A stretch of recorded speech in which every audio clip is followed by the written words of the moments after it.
All right, hello everyone. A very warm welcome to this virtual live session. I'm Drishti from People Matters and I will be your host for today. The hunt for highly skilled hires is getting fierce. It is urgent for organizations to carefully strategize their recruitment plans and improve their campus hiring strategies. A key step to get access to a highly qualified talent pool is investing in the right industry institute partnerships. This will not only enable access to the in demand fresher and Gen Z workforce, but also empower companies to address the skilling gaps that remain. But choosing the campus partner is not easy. To guide organizations in building the right partnerships and leverage the potential of campus hiring, People Matters and Sunstone Eduversity are thrilled to bring to you the final session of the ongoing Talent Talks series on the topic of sustaining talent partnerships to elevate your campus hiring strategies. Today, we have with us a great panel of experts who will throw more light on building the recruitment roadmap in strategic and innovative ways. So, allow me to introduce our panelists. I would first like to introduce Manu Sehgal, Director General Staffing, the ADICO India. Manu Sehgal heads the contract staffing and permanent hiring business and is responsible for driving growth and coordinating operations in the region.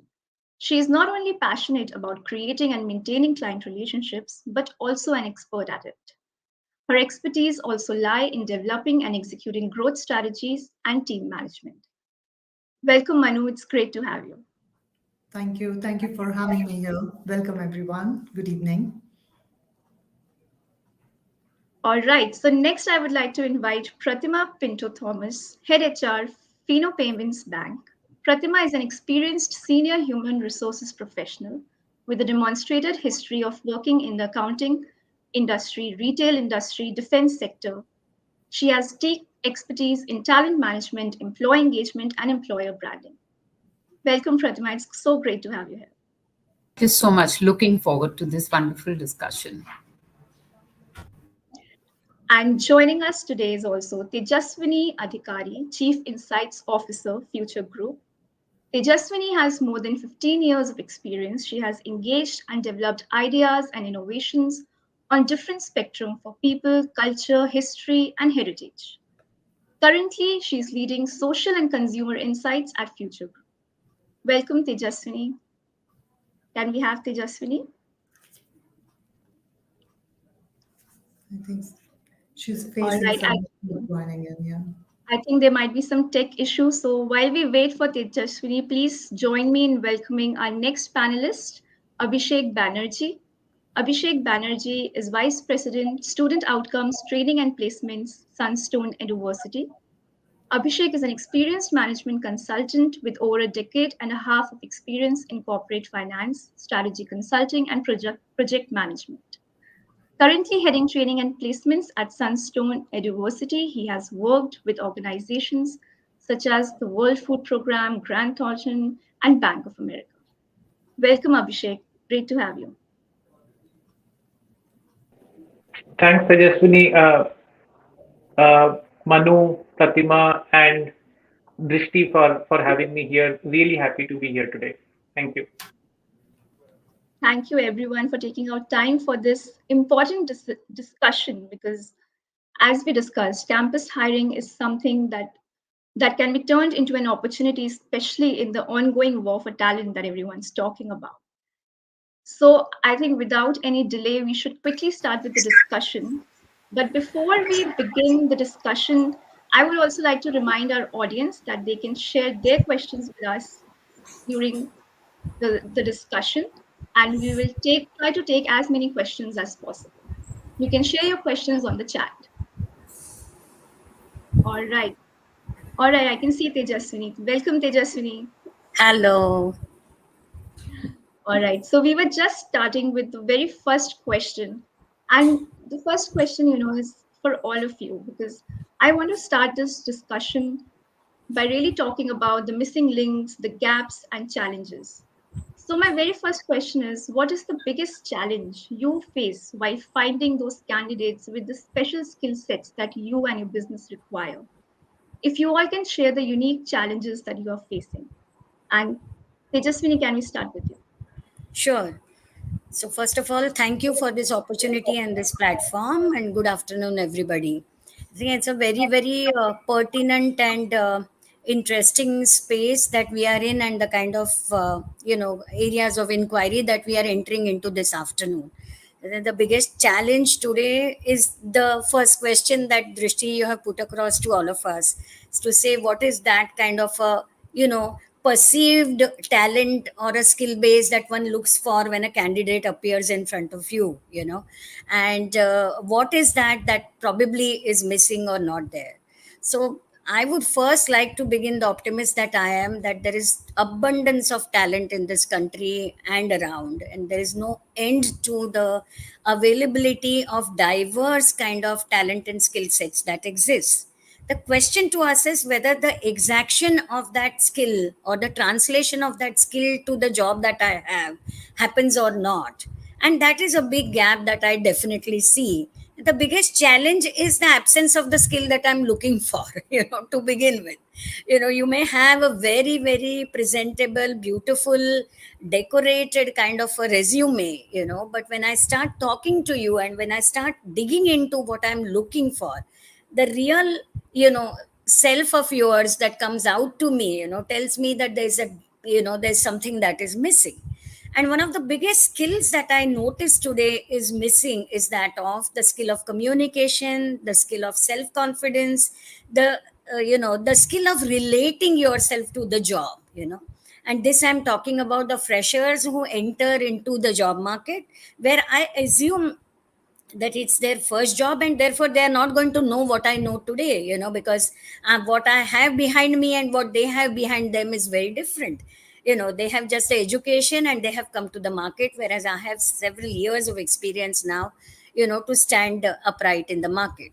So even if I assume that, I feel the relatability is the space where I really look for, the skill of relatability to the job. I think is one of the most critical skills that I look for. And the second one that I definitely look for is the skill of communication, the skill of absorption, the grasp, and the skill of, again, therefore, these are subsets of relatability itself, according to me. And I think if they are built little more on the campuses, I'm sure we are going to move towards those kinds of discussions, and I look forward to that part. I think that is it that really needs to be built. If that is there, if there is some connect that people are able to bring forward, when a question related to what kind of business are you interested in, something as basic as that, and the next question for anybody who is hiring a talent is why. Tell me a little more about it. And that tell me a little more is something that I really look for. And that is where actually the depth of conversation, the depth of subject knowledge, the depth of everything appears over there.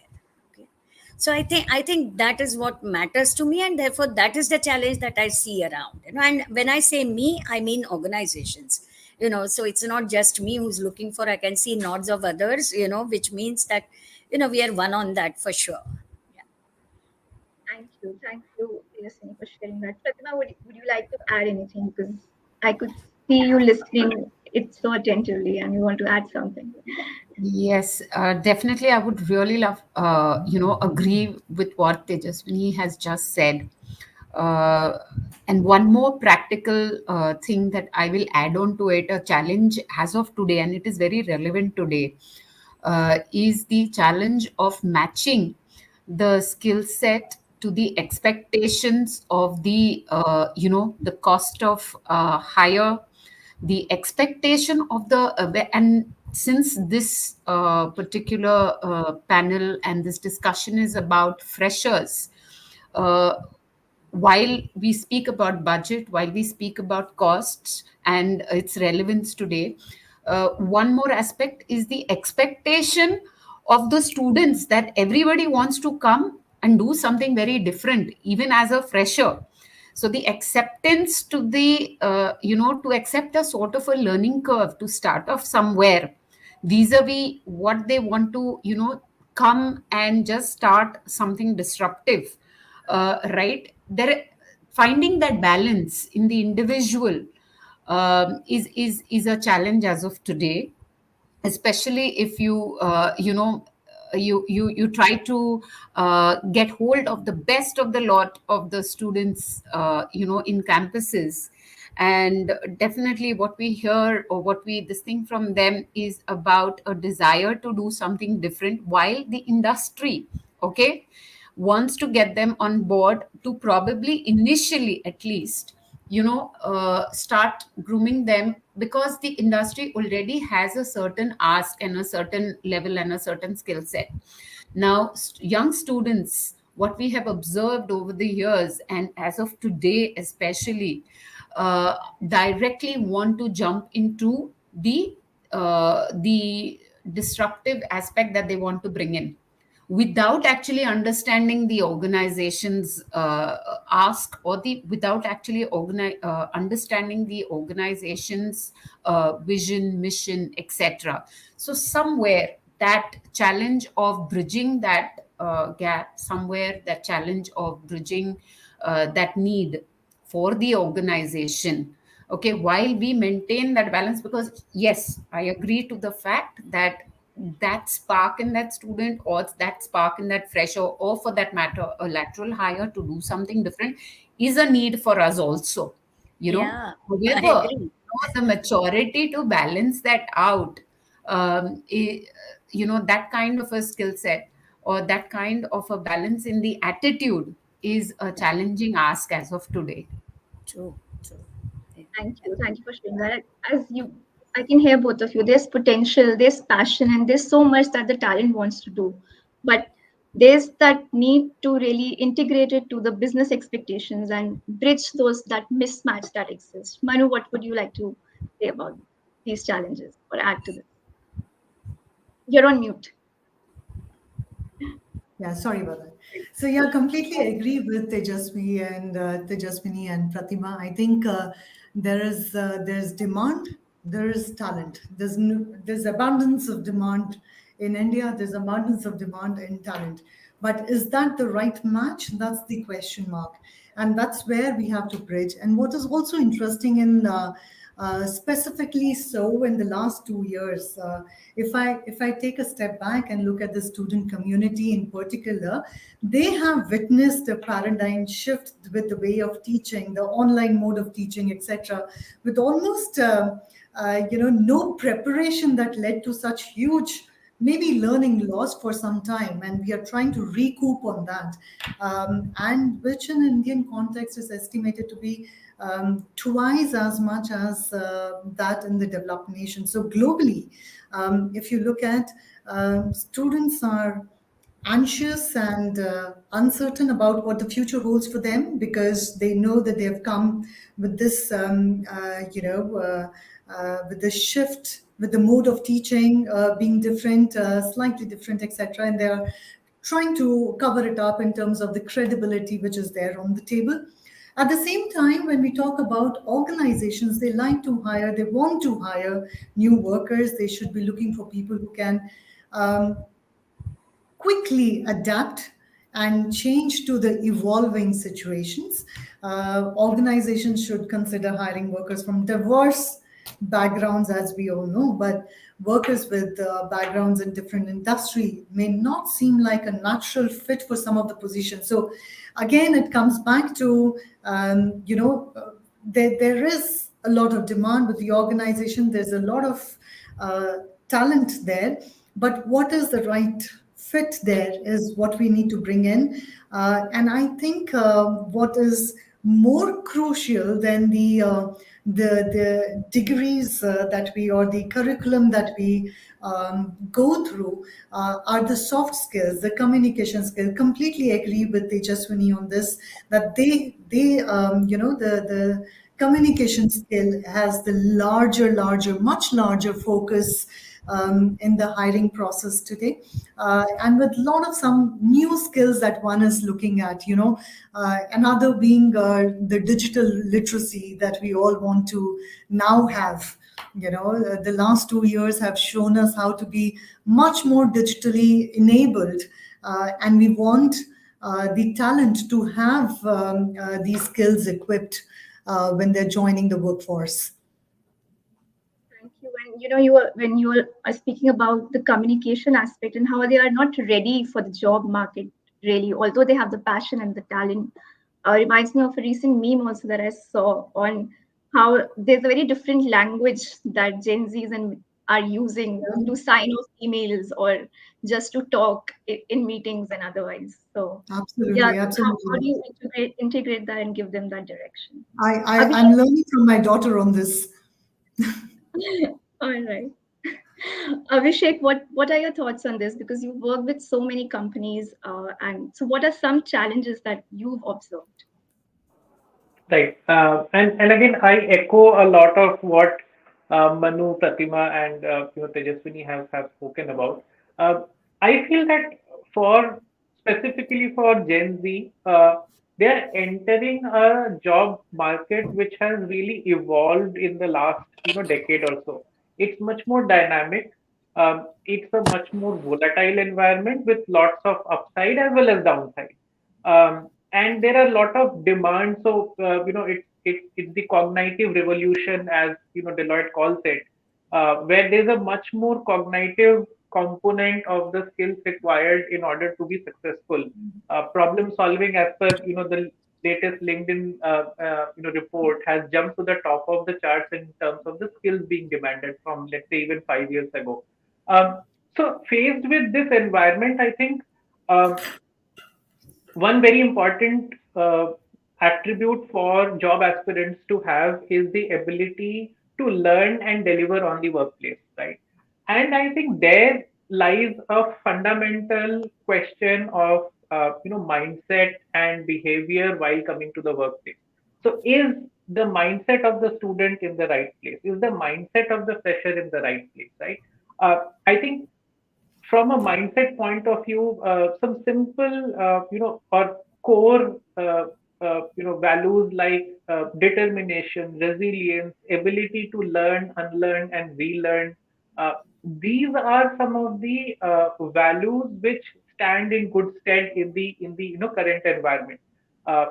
The nature of jobs are evolving every few years. The nature of skills required are also evolving every few years. So what has perhaps become even more important is the ability to learn, unlearn, and then deliver on the job, and have the determination that is required to be able to deliver.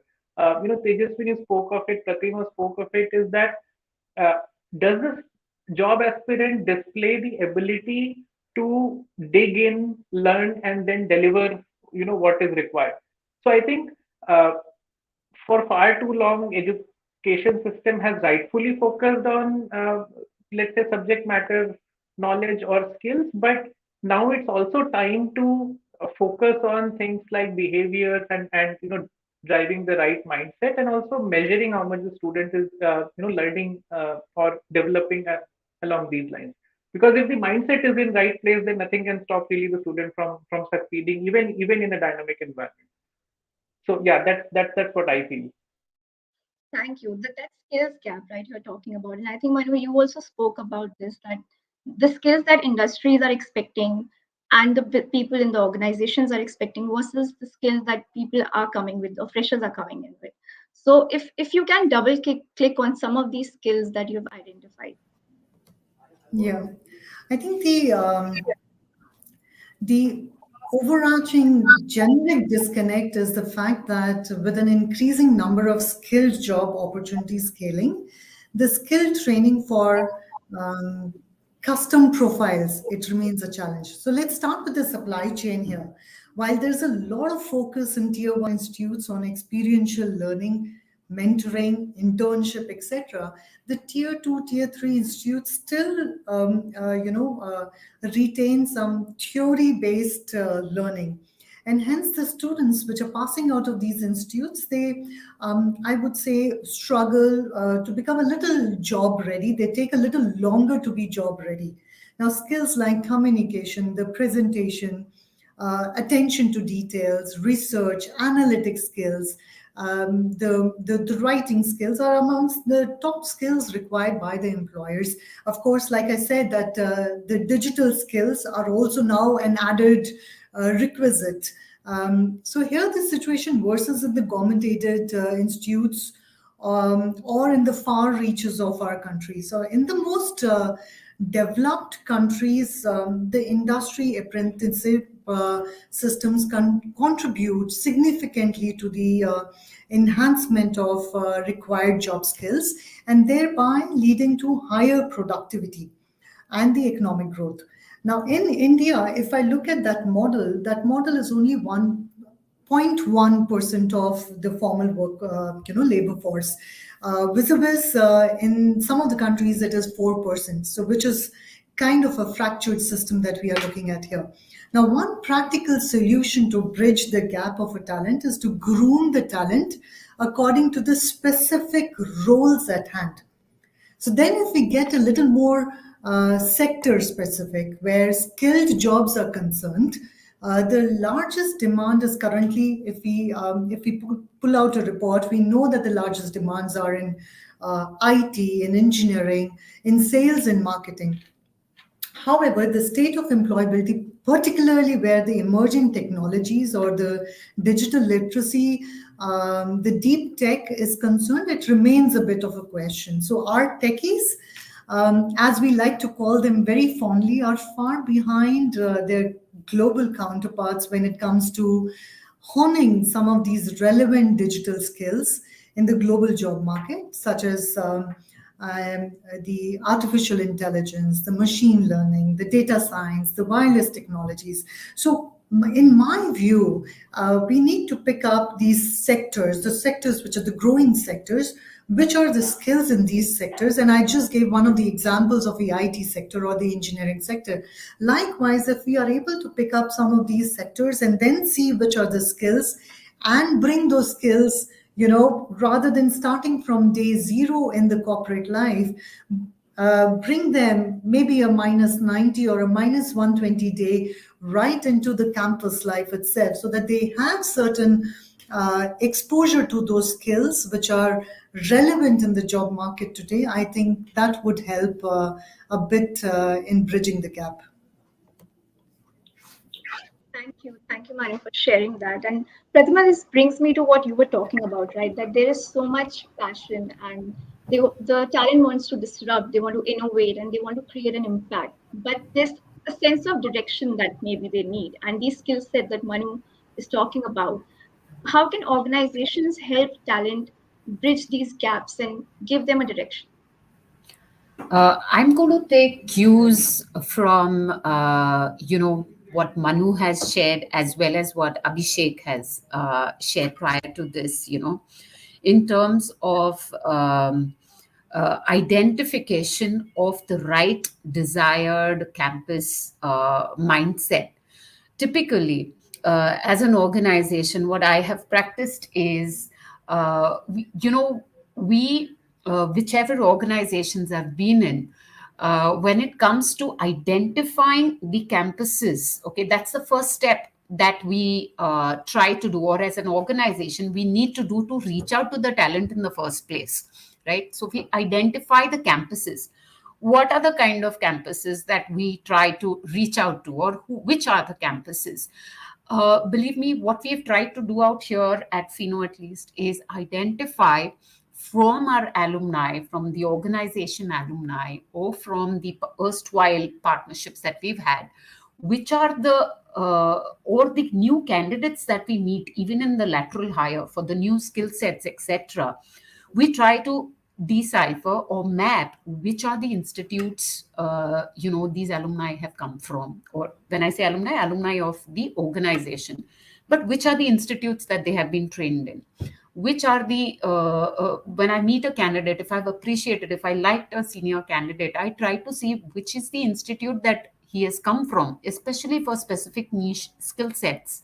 For example, we are currently working on some mapping of data analytics institutes.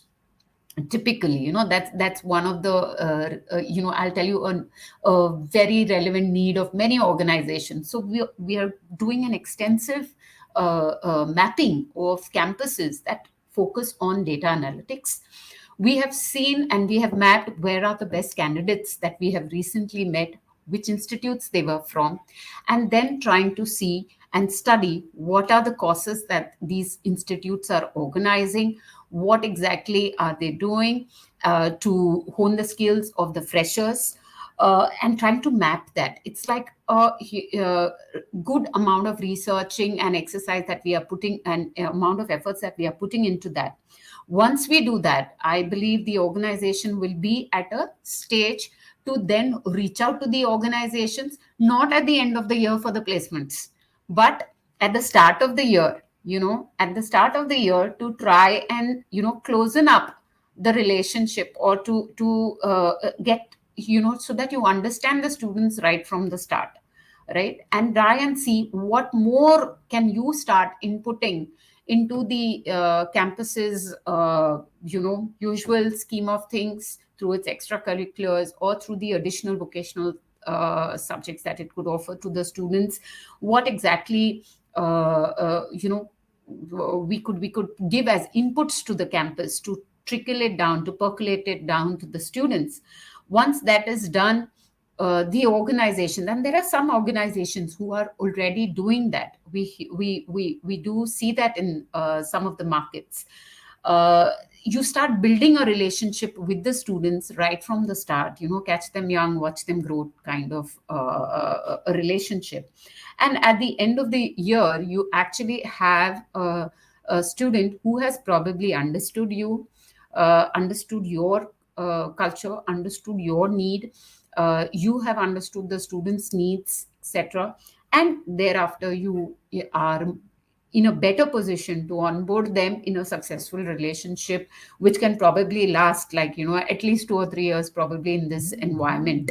And we have had some examples of students over the years, management trainees or interns, who have actually stayed on with us for, like, good long 10, 9, 10, 11 years, and they have grown. And additionally, these are the ones who actually become our spokesperson in their respective institutes. So it's a complete cycle that an organization needs to put in place. What you give will come back to you, kind of a thing. So it's a whole cycle. If in case we need that kind of relevant skill set, it's no point just reaching out to someone at the end of the year. No, it has to be a continuous process, an ongoing process, which lasts long over the years, I should say. Thank you for sharing that. That making that deliberate effort and investing time in not just mapping or identifying campuses and institutes, but also investing in the relationships and the learning journey of these freshers who might join you, so that they are more prepared for the jobs, and you have associated with them and made a difference in their journey as well. That brings me to my next question. And Abhishek, I would like to hear your insights over here on how we are talking about this mass hiring, and I think campus partnerships is something that Pratima also highlighted.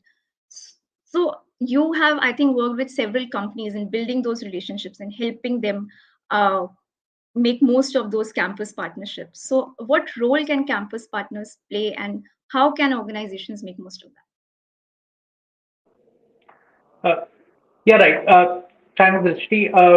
See, taking on from where Pratima left, and I think she made a very important point around the need to nurture and watch talent grow.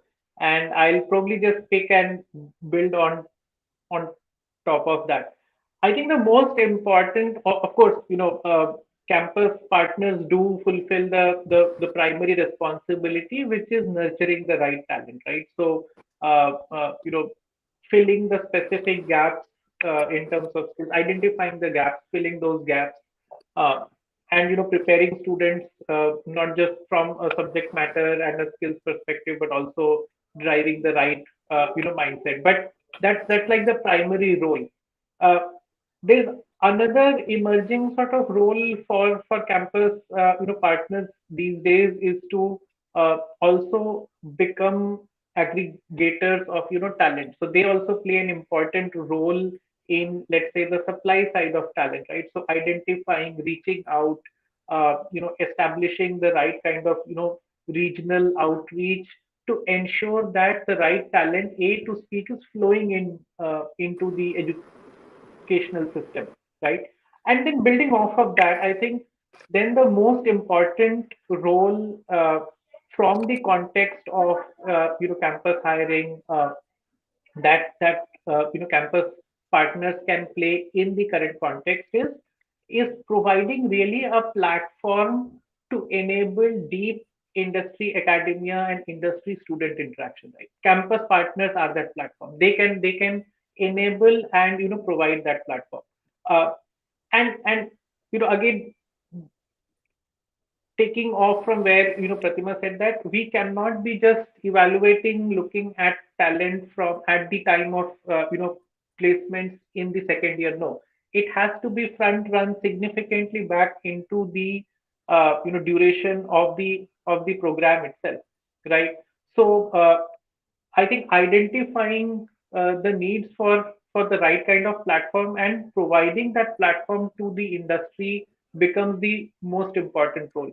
Students, Gen Z these days, MTV did a sort of survey with the Gen Z and identified that uh, over 40% of them, even at this stage, are looking for a passion in what they do and the careers that they choose. So it's very important to start identifying and nurturing the students' aspirations right from the time when they enter an educational institution, right? And and I think that the platform that I spoke about, it does exist in some form already. Summer internships or live projects are definitely there. Uh, but I think what we currently see is to extend some amount of siloization of the entire student's journey from admissions to getting a job. Academics is clearly demarcated as time for you to attend classes, learn XYZ skills, do certain activities, and then there is a kind of fence these days where, let's say, the recruitment rounds, the assessments, etc., need to be crossed before the student actually enters the real workplace, where he or she is faced with a completely different perception of how that life is, right? So I think with the evolving need for talent and specifically the increased demand we see, which again needs a lot of mapping to be done between the raw talent on one end and the skill requirements on the other. I think the whole process of uh, integration with the industry needs to happen much earlier during the program itself. So, for example, partnering with uh, campus uh, partners or institutions to co-create curriculum, to co-create certain specific programs that meet the talent needs of certain sectors or industries. Most importantly, giving that kind of platform where industry can come in and give students the safe space, a sandbox of sort, to explore different let's say roles, uh, feel like or participate in what it is like to really work in a corporate environment without let's say having an impact on their academics or careers or whatever it is. And once this sort of process, this platform becomes organic, we will see a lot better alignment of the students aspiration with the jobs that exist. I think that's the piece of puzzle really we have to solve.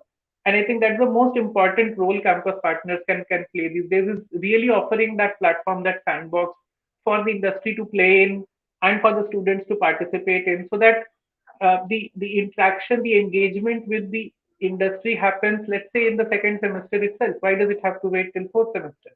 So that's where I feel that there's a big untapped potential, and there's a lot of, let's say, scope and opportunity for tech first platforms to be developed, where some of these aspirations can really be realized.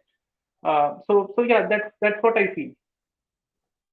Thank you. Thank you for sharing those examples, Abhishek. And that brings me to my next question. From the organization's perspective and HR professionals, how can they build these campus partnerships? What goes in identifying and investing that which campuses should they work with? and how can they really build those relationships? Uh, Tejaswini, can you hear us? Okay, I think she's still connecting. So, Manu, would you like to add to this? I think Pratima shared one example on of looking Yeah, at their own employees who from which yeah, universities and campuses were they're from. So, some other yeah. examples that you. Yeah, it's very, very interesting. In the if I look at the current scenario, considering the fact that it is now in the current scenario, it is increasingly a candidate-driven market. So organizations, they are striving for entrepreneurship-minded and experienced graduates. Now they are graduates, they're fresh graduates, but we are still looking for experience to come along. So, in my opinion, finding the right candidate is a lot more than just the right skills. Like Pratima was also mentioning, that it's all also about the attitudes, the mindsets, the creativity and ambition, and I can go on and on. So the skills can be built over time, but it is not easy to unleash the passion and the potential. So at Adeco, we are in the people business. Our success is built by passionate, dynamic people. Our culture is entrepreneur and inclusive. So when we go about to identify the institutes, there are largely three or four things that we keep in mind. Firstly, the first thing that we look for during the campus connect is that the institutional partnership should match our vision and our ambition. Yeah, culturally we should be aligned. The second thing is that we run a diverse range of undergraduate and graduate programs, and we have many partnerships with universities, colleges, and technical institutes pan India. So internships, graduate hire programs, we have CEO for 1 month. We have hire, train, deploy programs, some solutions, some very innovative models that we want to, which we explore along with our clients. We partner with some of these institutes where the primary agenda is youth employability, right? And the third thing is that we also do a large volume hiring, and hence the institutions that have a good run rate of strong job placement numbers is also very enticing for us, and assures us that their talent pool is deep. So if we go there, if we are interacting with that institute, we know for sure that some part of our pipeline is going to get consumed there. We will be able to bring in certain solutions out. So the talent pool of that institute has to be a little deep. And last but not the least, whenever the degree or the discipline, whatever be the the degree or the discipline, our graduate opportunities will give their students an edge. So you can expect our dedicated support every step of the way. So we invest in long-term relationships, and that's something that we would want to. That's another thing that is there in our mind, that these institutes, we should have a longer duration of relationship in mind, not a one time or a two time, and things like that. So, because over a longer period of time, we are able to develop a better understanding of each other. The institute is also able to understand our talent management goals and the requirements, and we are able to understand the talent pool that is coming there from them. So these are some of the things that we keep in mind when we are engaging with some institutes. Thank you for sharing that those examples, Mayu. Tejaswini, I have the same question for you on what can organizations look at or should prioritize on when they are looking for those right campus partnerships? Well, it's really a question that one has not been able to find a exact answer to. Yeah, because in reality, this the canvas is so large, and so on one hand you have society, which is people, which is customers at large of what the organization manufactures or is selling, or is in the process of giving away to people. So these are products, services, etc. Here you have people ready for getting into that kind of a position to offer it to people. So actually, in a way, we are either in a triangular kind of a position with each other, or we are the carriers. So we are on the same belt, where the youngsters who have graduated are joining the organizations, and the organization is delivering goods and services, right? So there's a deep interconnectivity in any case between the three of them. How does one put it across? To me, it's not about me as an organization that I have to absorb people. I think it is about what do I give to my customer. So actually a connect between the customer and the training organization, which is the campus or the college or the graduation institutions, is more critical than me as an organization. I'm just a conduit, a place through which everything is passed on, and I genuinely mean that. So when I ask people about the history of the country or the future of work, to both, if the answers are not of the kind of expectation I have a challenge with the institution. you know that is there an understanding of both those parts, as people, as training institutions, as teaching institutions, as academia, are we building it or not? I know that we are all bound by the given education curriculum that we have, but there's a lot that is outside that which really needs to be built in very strongly. And every organization espouses certain values, and those values are something that we are actually searching for in people. So if I am, as a retail organization, a design led organization, other than the skill of design, I'm really looking for lateral thinkers. How does a campus led, I mean, an institution, really build in or breed or encourage lateral thinking? Is there something to that is built inside people, that will help me to have those lateral thinkers? I ask questions like, do you know to sing any Hindi song, the words ulta? So dil hai chota sa choti si asha, I will say, can you say it from asha onwards? And people just get, they go crazy. They say, what an interview is this? What I'm trying to say is that, is there a way by which a person can really deal with that situation laterally? He doesn't have to, she doesn't have to make an attempt at literally saying it. So I don't know to say it myself, but I have the confidence to say that I have 100 ways to indicate to you what lateral thinking is about.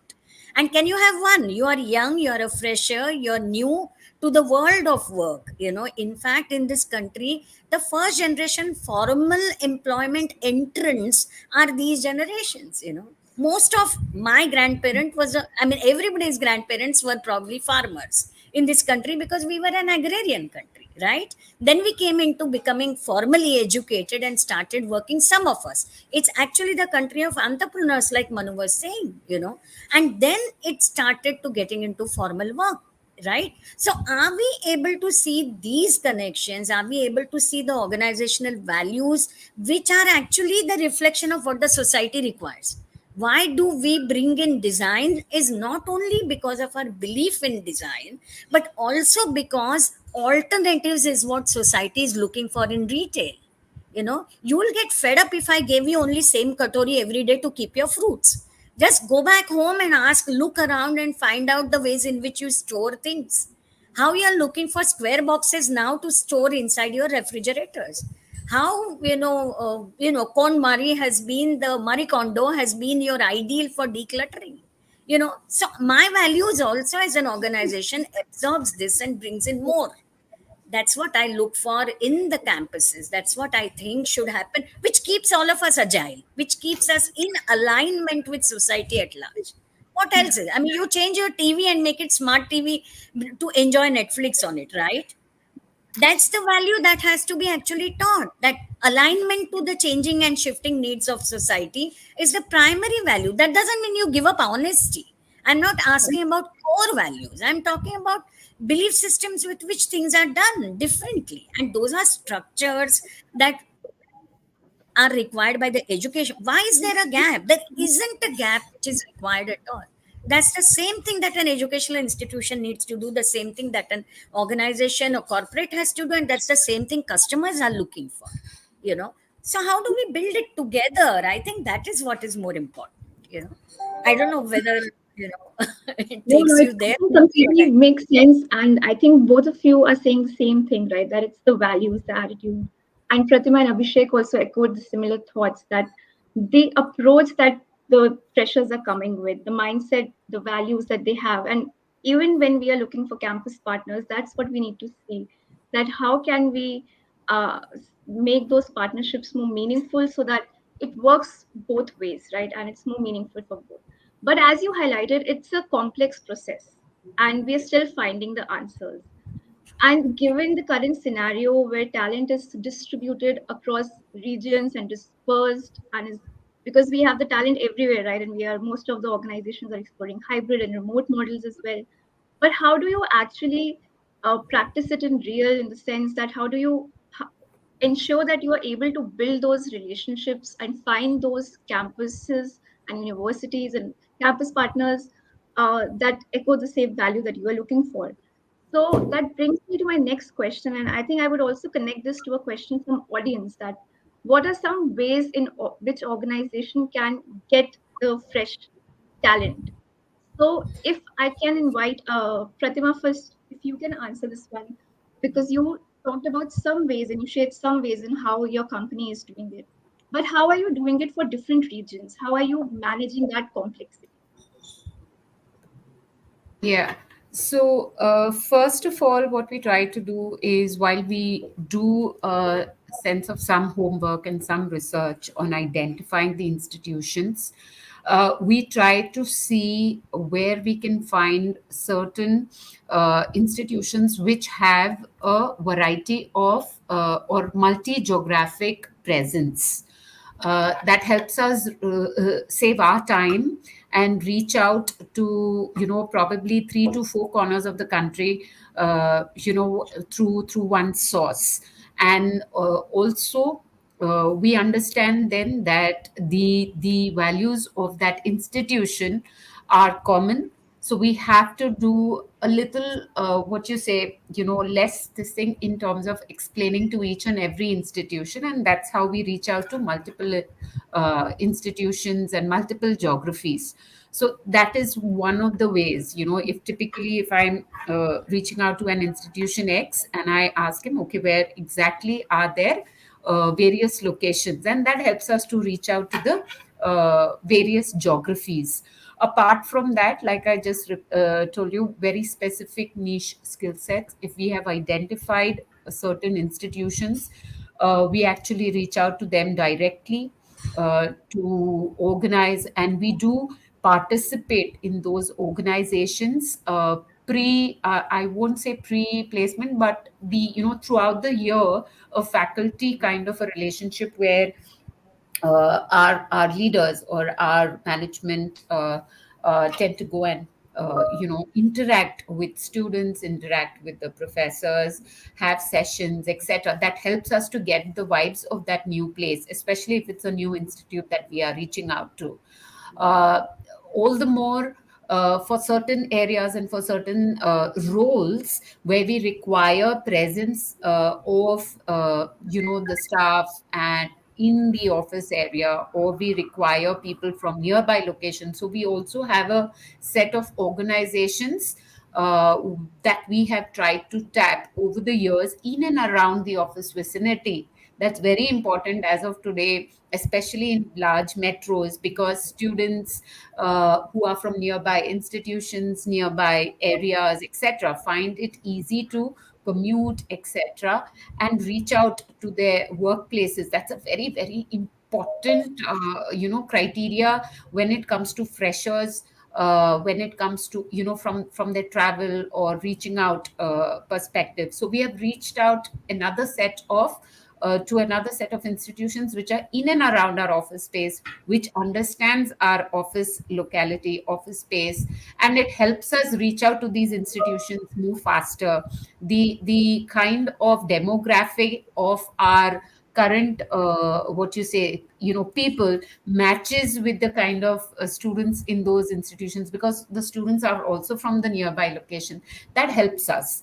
So we have these different sets of campus partners, and different sets of campus, what you say, kind of approaches that we have taken. And yes, we continue, and we look out for. I do try to add at least one or two new campus partners each year, so that I see and visit new relationships, and we see what's new in various campuses. So this Perfect. time I've had around three new campus institutes whom we reached out to.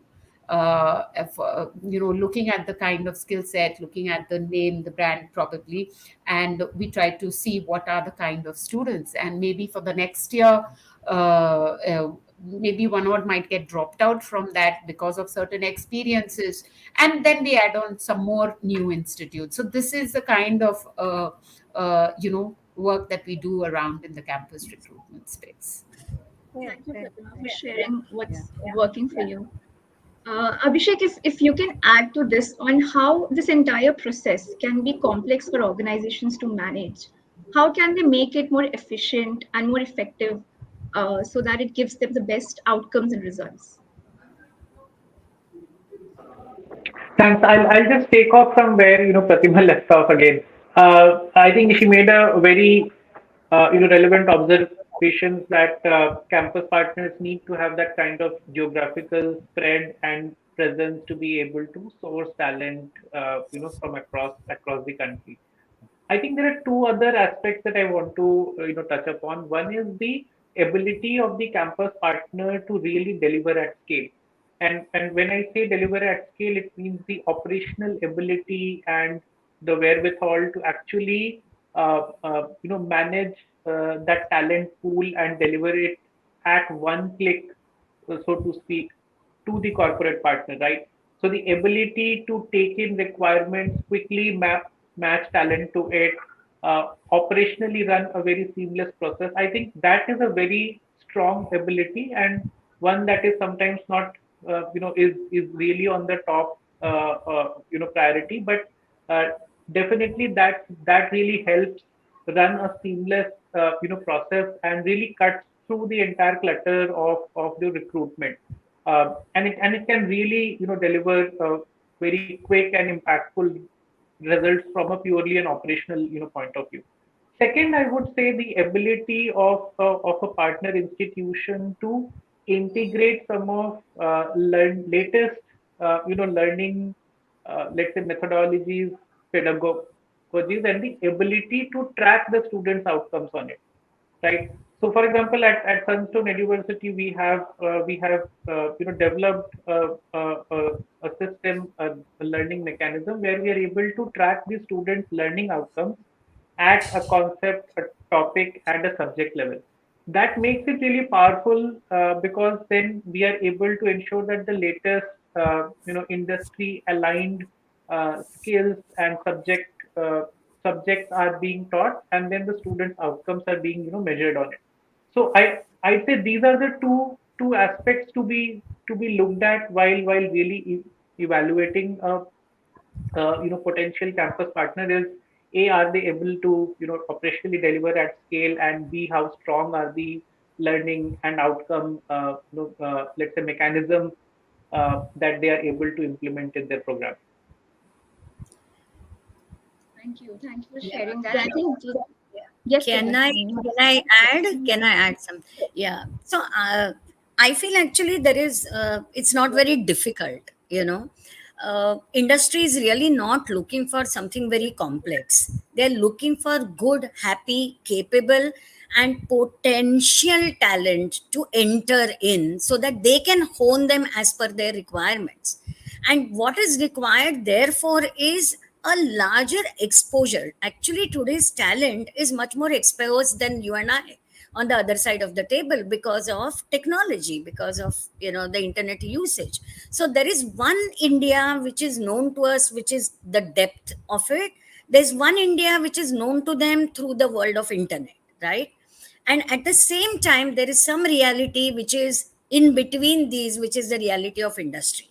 Industry is also continuously trying to grow and cope with the changes which are coming in, and trying to make shifts possible. Nobody is looking for very complex kind of things from the youngsters at all. There are seniors to hold them. There are team, they have to become team members. They have to learn some things by being open to that learning, and bring with them some things which are important. Say for example, the skills in data analytics, the skills in the internet of things, so they will have to bring it if they claim that they are experts in that part. But the rest of it is actually taught to them, can be taught to them, if they come in with that kind of a readiness. I feel today the job in the campus is more about that. One is to, of course, give them the specificity of skills which are required. There's no doubt about it. But there's also a requirement of local language today. So English is not the only language that one is looking for. What Pratima said, we are also looking for talent coming from the local communities. We are looking for talent coming from, the hinterlands, and not at all from the fancy metros of, the five metros alone. So one is aware that talent actually is in the smaller institutions today. It's not just about large institutions. It's not about the top five or universities or institutions of excellence only, because we know that life has been very different in the smaller places and has taught lessons which are going to be very useful today. So there is a combination of all that which is required. The key yet remains, the core yet remains the self, the person, the multiplicity of talents and the capabilities that the person is open to, looking at when it comes to a job setting. So therefore I think the job is not very difficult.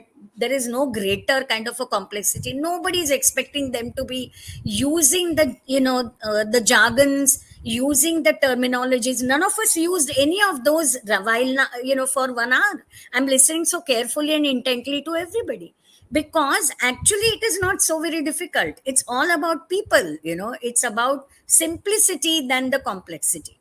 So they have also to be told or trained to look at the grids of simplicities rather than the grid of complexity. So if we are able to do that, I've been watching, I know that maybe I'm taking a little longer. I've been watching Shark Tank very carefully and looking at the people who have been coming, the India Shark Tank, forget the American and the fancier ones. And the simpler they are, there is a possibility of them being accepted. The honest they are in their confessions about the mistakes they have made, they are going to be accepted.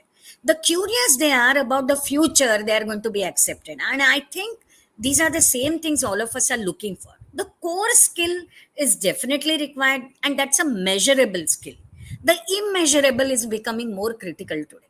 All of us sailed the last 2 years on the basis of the immeasurables that we had, right? The resilience that Abhishek just mentioned about, on a whole lot of things, which are required. And that's what even organizations are looking for, so that they stand firm with the talent that they have managed to get inside, and hold them together to grow bigger along with them, right?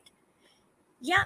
So I think it's great fun actually to work together.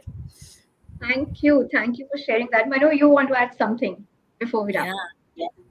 No, I was just putting those thoughts again, what was saying, and just wrapping it up. With the final thoughts that I had. I think it's not on the shoulders of the organizations or on the institutes. I think there has to be a lot more collaboration. The companies, the organizations have to step up a bit in terms of mentoring the students. I think who they plan to hire, and this mentorship has to start long before we onboard them as employees. The mentorship is very, very critical for student trainings, for their development, and for the job placement. And at the same time, increase the corporate collaboration in tier two, tier three universities to overhaul the course curricula by including introductory, some media level complexity. While I heard Tejaswini say simplicity, but I would say the business complexity courses which you bring in through finance or through tech domains, I believe those, both the institutes, if they come closer, we are able to then close the bridge, close the gap, the industry academia gap. And we need more, a bit more sector specific skilling efforts like NASCOM is driving in IT, or in sectors, particularly in engineering, in BFSI, retail, logistics, just to name a few. So if you can have those very sector specific efforts like what we are seeing in NASCOM, I think that would really help bridge the gap. Thank you so much. Thank you everyone for such a brilliant discussion. I don't know how this 1 hour went by, and I'm sure for our audience also there have been a lot of insights for them to make their campus hiring strategies more robust, more impactful, and more efficient. So thank you, Manu, Pratima, Abhishek, Tejaswini, for your time and for sharing all these insights. And thank you to our lovely audience for sharing their thoughts and questions. And with this, we come to at the end of the session. We would also like to thank our partner, Sunstone Eduversity, who the entire team who helped us curate and build this series of sessions. Thank you, everyone, for being so kind. Please share your feedback with us in the link shared with you in the chat window, as your feedback matters. Do stay tuned to your inbox for details on the next sessions. Have a great day ahead and stay safe, everyone. Thank you. Thank Thank you so you. much. Thank you, Thanks, Thank you so everyone. everyone. much. Thank Lovely. you. Take care. You too. Bye.